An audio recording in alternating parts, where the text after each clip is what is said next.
Okay, now the previous techniques can work when you need to make a big decision or plot the course of your life. But what about that acute fear, that short-term fear? Here, the exact same process comes into effect. Let's say you're scared to speak up in public. Then quickly run through that fear-setting technique where you consider the possible outcomes and why they don't really matter. You ultimately have two choices: stay quiet and remain fearful, or take chances and grow as a person so that you're less scared next time. Thinking of doing a bungee jump? Here again, run through all the things that could go wrong and how likely or how serious they are. Sure, the rope could snap or turn out to be too long, but you know that the likelihood of that happening is somewhere in the region of 0.001% or even less. Not only that, think about it this way, it would be over instantly.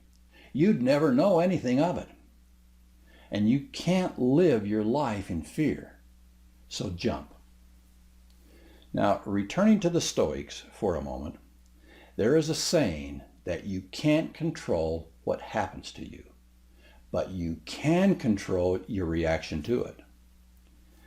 Now, keep this in mind and keep your reaction calm, even when the world is crashing down around you. All of this can be helped with a little meditation. Once again, we come back to that. Mindfulness also, and CBT. CBT is cognitive behavioral therapy. Now, this is a form of psychotherapeutic intervention that recommends changing your thought patterns in order to change the way you feel and the way you behave. In the last section of this course, we will get into mindfulness in great detail. But for now, these techniques include the powerful thought challenging, which essentially amounts to fear setting. Here you simply look at the limiting thoughts and beliefs you have, and then assess how realistic or valid they are. That sound familiar? And unsurprisingly, CBT is one of the favored methods for overcoming phobias. But something that is even more powerful than CBT is the notion of hypothesis testing. Now, this simply means that you don't just test the ideas in your mind. You actually get out there and test them in person. Talk about a little bit of an anxiety attack. If you have a crippling fear of public speaking, then you get out on stage and you purposely give a garbage speech. You experience that worst case scenario firsthand, and you prove to yourself that it really isn't bad. In doing this, you can learn to desensitize yourself from the things you would normally find scary, and you can become a much more fearless and confident version of yourself, and that's what we're after. And this is really the very best way to overcome fear.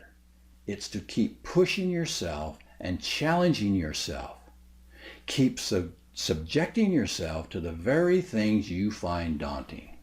Fear is a good sign. It's a sign that you're growing. And the more you practice keeping your mind calm and steady in these situations, the more you will find that reaction comes naturally. Oh, one more thing. Remember to breathe.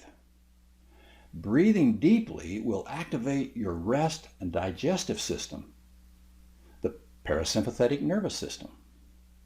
And this will slow your heart rate and subdue your panic responses.